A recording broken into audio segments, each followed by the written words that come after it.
garlic bread na kasama nung pasta ni Gail. No, ang dami niyang herbs and butter.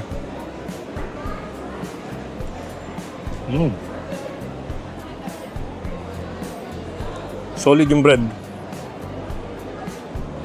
Dense yung bread niya. Kaya marami, na-absorb niya ng maigi yung butter. Tsaka yung herbs. Yung garlic.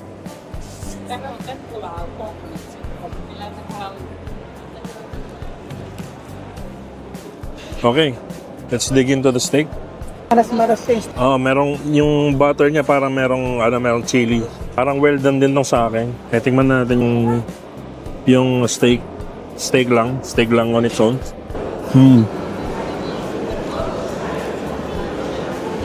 Sarap. Sarap siya. Okay ba yung pasta? Sige.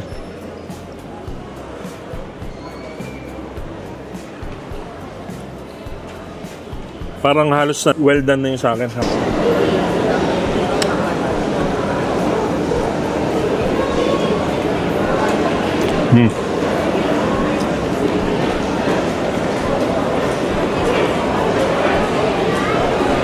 Hindi siya ganun kamahal para sa... Steak.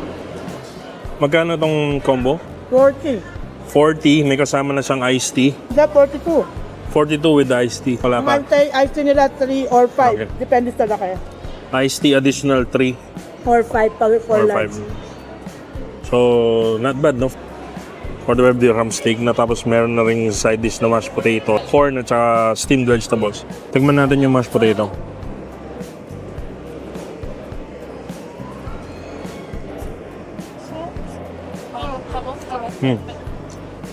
Gusto ko lang ng sauce.